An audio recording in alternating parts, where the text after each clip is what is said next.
안 되지. 이건 아니지. 안녕하세요. 노래가 된 사연 DJ입니다. 오늘은 서울에 사는 69살 최종수님이 보내주신 사연입니다. 안녕하세요, DJ님. 며느리라 믿었던 사람이 내 이름으로 서류에 도장을 찍던 날, 제 인생의 집이 한순간에 기울었습니다. 저는 이른에 접어든 최종수라고 합니다. 평생 목수로 일하며 서울 변두리에 작은 다세대 한 칸을 마련했고 아내와 함께 두 아들을 키우며 살아왔습니다. 큰아들은 젊은 나이에 사고로 세상을 떠났고 작은 아들 승우만이 제 곁을 지켜주었습니다. 몇 해 전 승우가 여자친구를 소개했는데 단정하고 예의 바른 사람이었습니다. 이름은 서연이라 했고 첫인상은 곱고 말씨도 공손했습니다.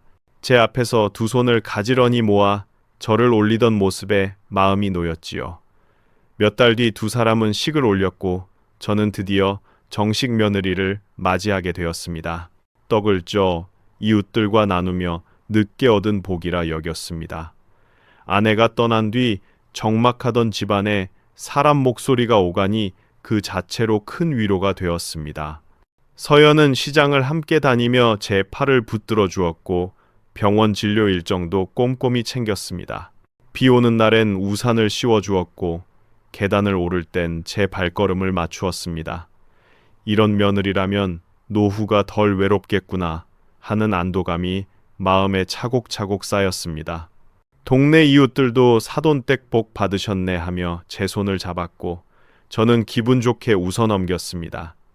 그녀는 제 이야기에 귀 기울이며 지난 세월의 애환을 들어주었습니다. 어느 날은 제가 젊은 시절 만든 의자를 만져보며 아버님 솜씨가 정말 대단하시네요 하고 칭찬해 주기도 했습니다. 그 말에 뿌듯함이 밀려와 오랜만에 장롱 속 도면을 꺼내보기도 했습니다. 또 가끔은 약봉지를 챙겨주며 물까지 건네주었고 마루먼지를 털어내며 살림살이에 관심을 기울였습니다. 저녁이면 차를 다려 제 앞에 놓으며 건강을 염려했습니다. 그러나 시간이 지나며 그녀는 종종 제 재산 형편을 묻기 시작했습니다. 아버님, 등기부등본은 떼어 보셨어요? 세금 문제 때문에라도 상속 계획은 미리 세워두셔야 하지 않을까요? 저는 대수롭지 않게 웃어 넘겼습니다. 자식에게 물려줄 뿐인데 무슨 대단한 문제랴 싶었습니다. 그러나 그 무심한 질문이 훗날 거대한 파문의 씨앗이 되리라고는 그때는 알지 못했습니다. 서연은 처음엔 밥상과 약봉지를 챙기며 제 마음을 편하게 했지만 몇 달이 지나자 대화의 방향이 달라지기 시작했습니다. 예전에는 오늘은 어떤 반찬 드실래요? 라던 입술이 어느새 아버님 통장은 몇 개로 나눠두셨어요? 라고 묻곤 했습니다. 노후를 걱정하는 말로 들으려 애썼지만 질문의 간격이 짧아지고 수위가 높아질수록 마음 한켠이 묵직해졌습니다. 어느 날 서연은 서랍을 정리한다며 인감 도장을 꺼내 먼지를 털고는 조심스레 다시 넣었습니다. 이런 건 잘 보관하셔야 해요. 미소는 온화했지만 그 순간 등줄기를 차가운 손끝이 스친 듯 했습니다. 며칠 뒤 우편함엔 낯선 봉투가 꽂혀 있었고 보험 계약 안내와 신탁 제안서가 굵은 글씨로 밝혀 있었습니다. 가입한 적이 없어 전화를 걸자 상대는 제 이름과 주소, 생년월일을 또렷하게 읊었습니다. 며느님께서 예약 상담을 잡으셨습니다라는 말을 듣는 순간 수화기가 손에서 미끄러질 뻔했습니다. 저녁에 서연은 태연하게 국을 데우며 말했습니다. 요즘 사기가 많아 혹시 몰라 알아본 것뿐이에요. 저는 씁쓸한 웃음으로 넘겼지만 그날 이후 서랍 열쇠를 가슴 주머니에 넣고 잠잘 때에도 품고 잤습니다. 장롱 안 도장의 붉은 인형이 자꾸 눈에 바렸고 꿈결에도 누군가 문서를 넘기는 소리가 들렸습니다. 다음 주 이웃김 노인이 마트 앞에서 낮은 목소리로 말했습니다. 며느님이 은행 사람과 오래 이야기하더군. 그때는 별일 아니겠지 했지만 집으로 돌아오는 길, 횡단보도, 빨간불이 유난히 길게 느껴졌습니다.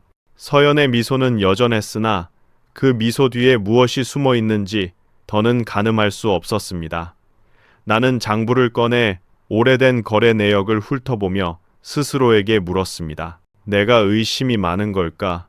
아니면 너무 늦게 눈을 뜬 걸까? 그날 밤 휴대전화의 낯선 번호로 안내 문자가 도착했습니다. 상속 설계 사전 미팅 내일 오후 2시. 일정이 찍혀 있었고 회신 번호엔 제 이름이 기입돼 있었습니다. 책상 위 메모지엔 서연의 둥근 글씨로 인감 확인, 등기부 사본이 적혀 있었습니다. 그날 이후 제 마음은 날마다 무겁게 가라앉았습니다. 서연의 다정한 말투와 미소조차도 의심의 그림자 속에서 무색해졌습니다. 밤마다 도장의 붉은 자국이 꿈에 나타나 저를 괴롭혔고 깨어나면 심장이 두근거리며 식은땀이 흘렀습니다. 승우에게 몇 차례 넌지시 물어보려 했지만 아들을 곤란하게 만들고 싶지 않아 말을 삼켰습니다. 그 사이 집 전화로 낯선 연락이 이어졌습니다. 상담 예약 확인, 금융상품 안내, 심지어 부동산 이전 절차까지 모두 제 이름으로 등록돼 있었습니다. 저는 당황해 신청한 적 없다고 답했지만 상대방은 보호자분이 동의하셨다고 반복했습니다. 전화기 넘어 들려오는 그 차분한 설명이 제 뼛속까지 서늘하게 파고들었습니다. 이웃에게서도 수상한 말을 들었습니다.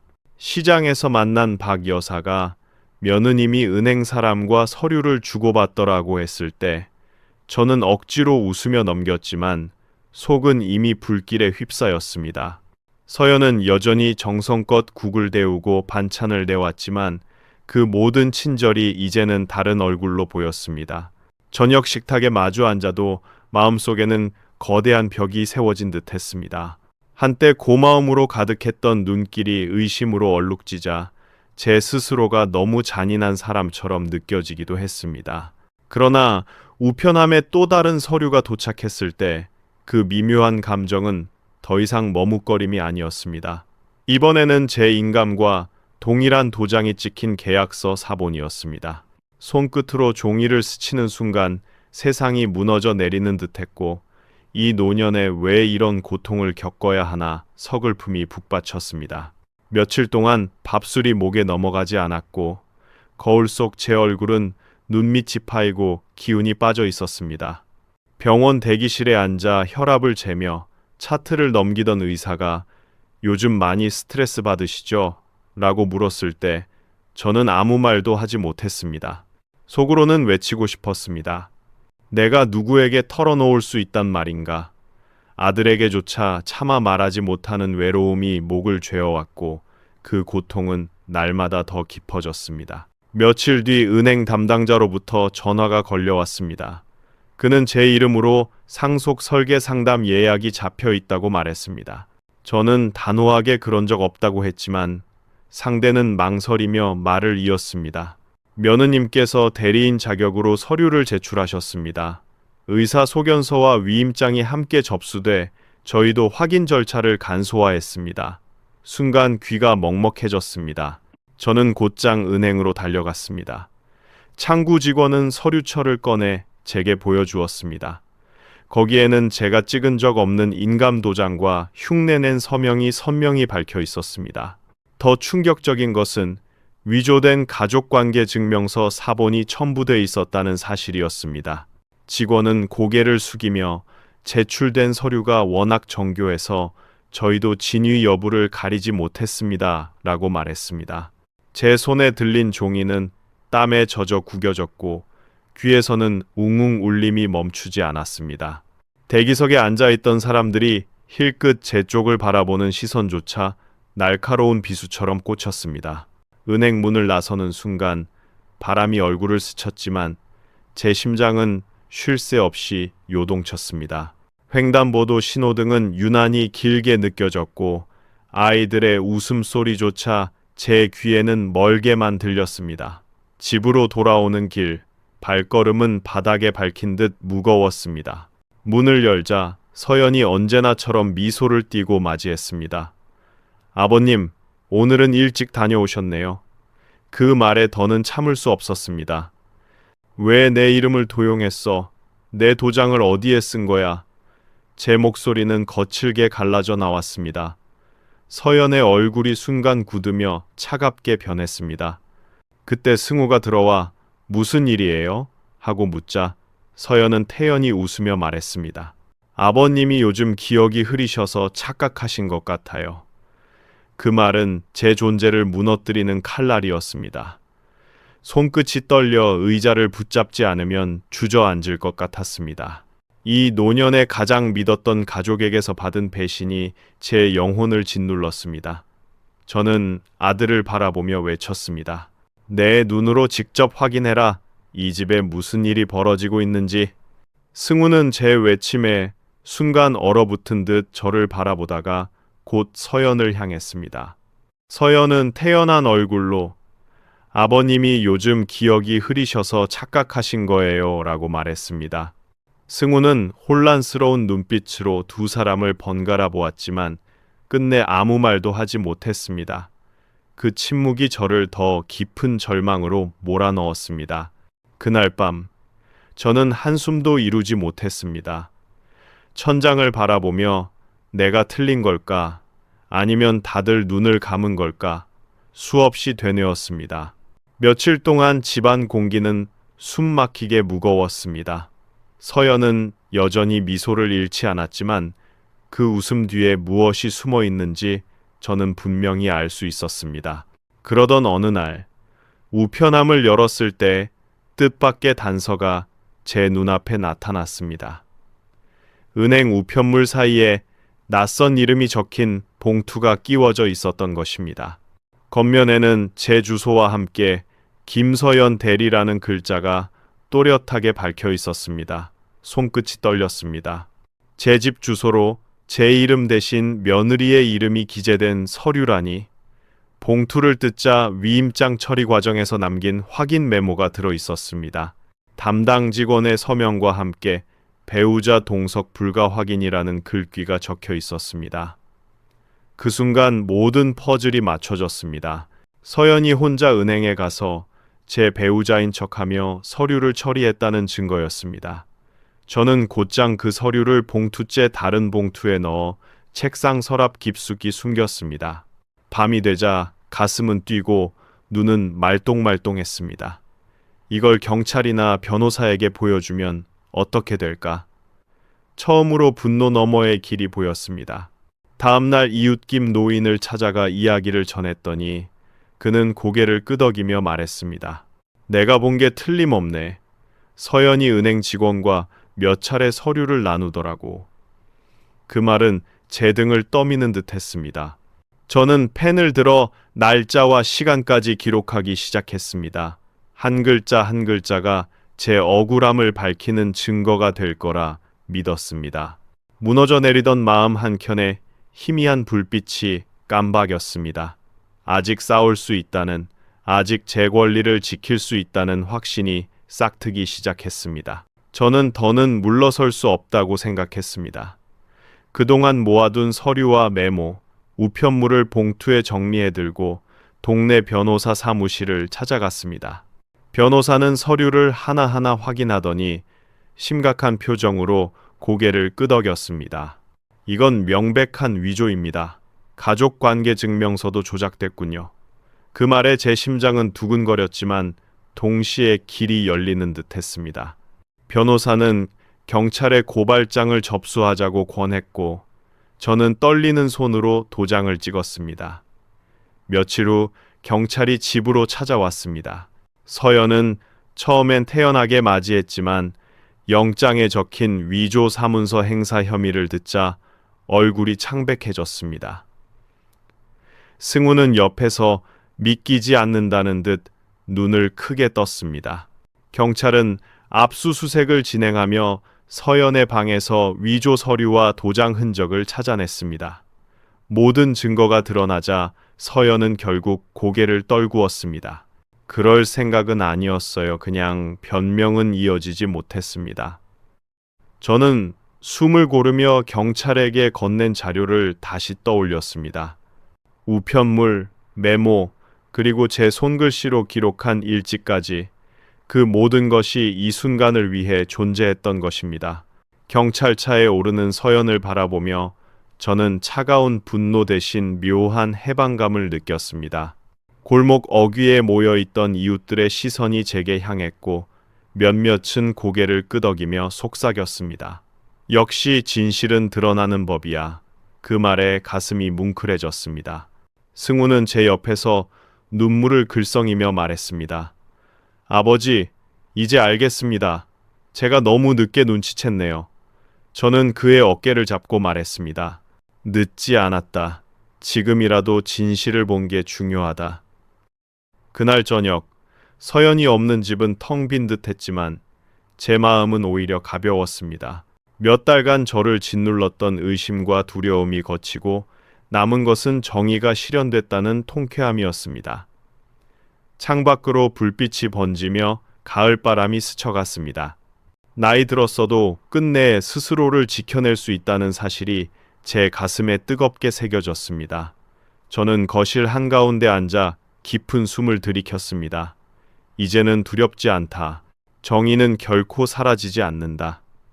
그렇게 스스로를 다독이며 밤을 맞이했습니다. 서연이 경찰차에 실려 떠난 뒤 집안은 고요했습니다. 그러나 그 고요는 예전처럼 무겁지 않았습니다. 창문을 열자 바람이 스쳐 들어왔고 눌려있던 가슴이 서서히 풀리는 듯 했습니다. 승우는 제 곁에 앉아 한참을 말없이 있다가 마침내 눈물을 터뜨렸습니다. 아버지 정말 죄송합니다. 제가 너무 어리석었어요. 그 울음은 제 마음속 깊은 곳에 쌓였던 응어리를 흔들어 깨뜨렸습니다. 저도 모르게 눈가가 뜨거워졌고 우리는 서로의 손을 꼭 잡았습니다. 몇 달 동안 불신과 의심이 짓눌렀던 부자 사이의 벽이 서서히 허물어지고 있음을 느꼈습니다. 승우는 흐느끼며 덧붙였습니다. 저는 서연만 믿고 아버지를 의심했습니다. 그게 제 평생 가장 큰 불효였습니다. 그 고백에 제 눈물이 터져 나왔습니다. 그 눈물은 서운함보다 안도와 후련함에 가까웠습니다. 그날 밤 저는 눈을 감아도 잠이 오지 않았습니다. 서연의 차가운 얼굴이 스쳐갔지만 경찰 앞에서 무너져 내리던 모습도 함께 떠올랐습니다.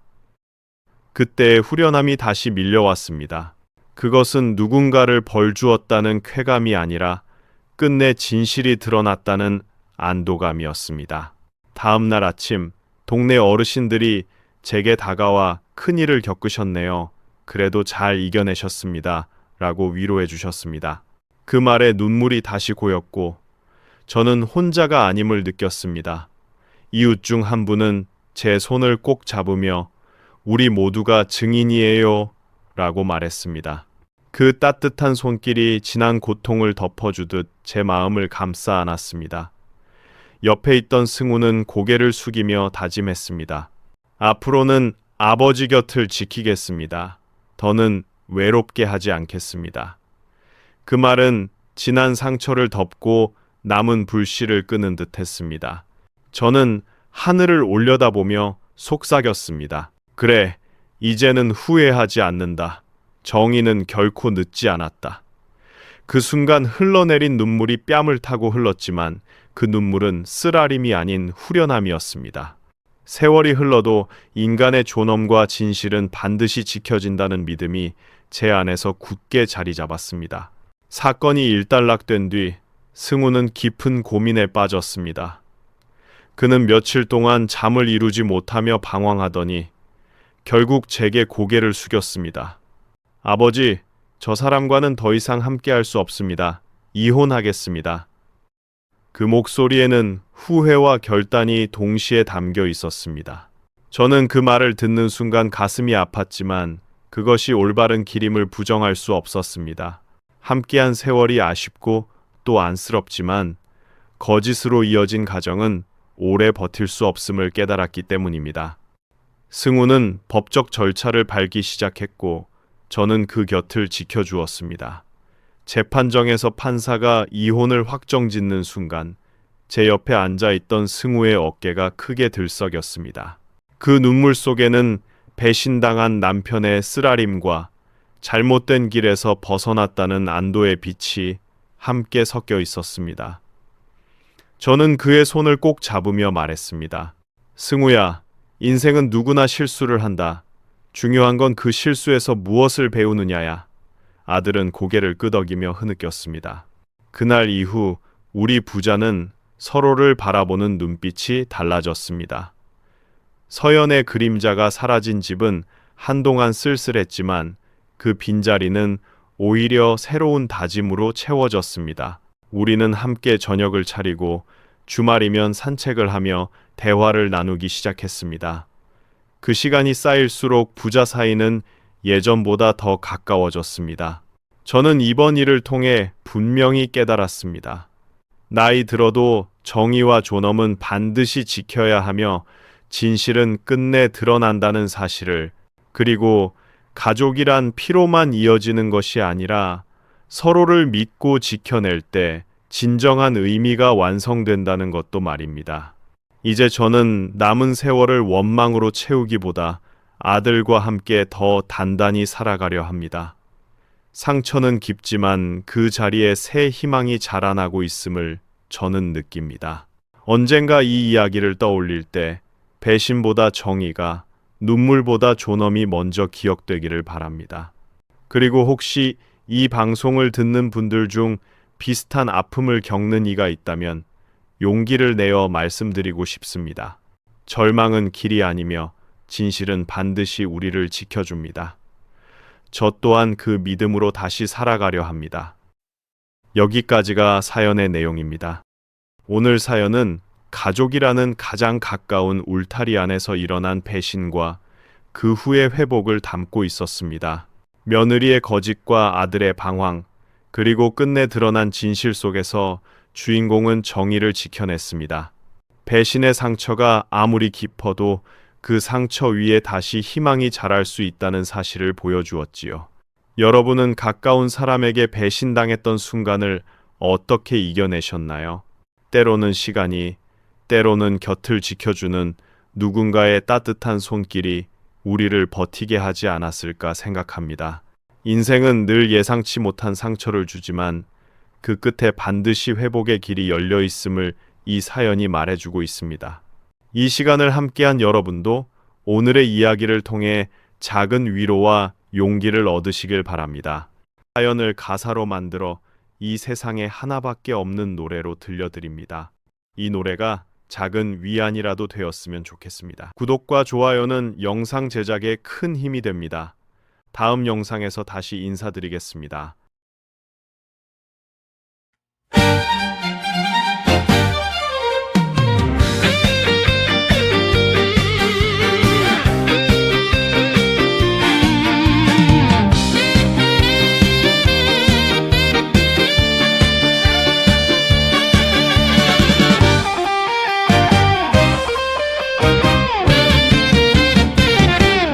마룻바닥에 남은 컵밥 냄새 속에 구부러진 두 손 세월을 깎았지. 등본 한 장 붉은 도장 자국 따라 믿었던 그 미소가 칼날이 되었네. 서랍 열릴 때 스치던 한기처럼 의심이란 말 끝내 문턱을 넘었네. 늦은 정이라 해도 반드시 온다. 눈물로 적신 밤을 새로 비춘다. 무너진 자존도 다시 일으켜 세워. 내 이름 내 삶 내가 지켜낸다.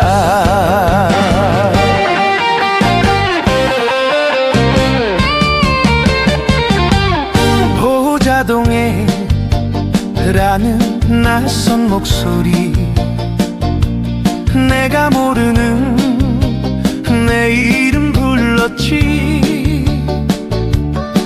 위임장 사이 흔들린 서명 아래 혼자 가족 증명서가 떨리고 있었네. 떨린 손끝에 모은 작은 증거들, 진실은 결국 길을 찾아오더라. 늦은 정이라 해도 반드시 온다. 배신의 그림자 끝내 사라진다. 쓰라린 한숨도 희망으로 바뀌어. 내 노년 내 집 내가 지켜낸다. 승우야 네 눈물 내가 탄다. 사람의 잘못도 배움이 되리라. 사랑과 정의는 함께 걸어가네. 쓰러진 마음 위에 새 아침 피어나. 늦은 정이라 해도 반드시 온다. 별빛 같은 믿음 다시 살아난다. 손잡은 부자 서로 약속을 하네. 거짓 없는 세상 우리가 지킨다. 늦은 정이라 해도 결국 와준다. 내 이름 내 존엄 끝내 지킨다.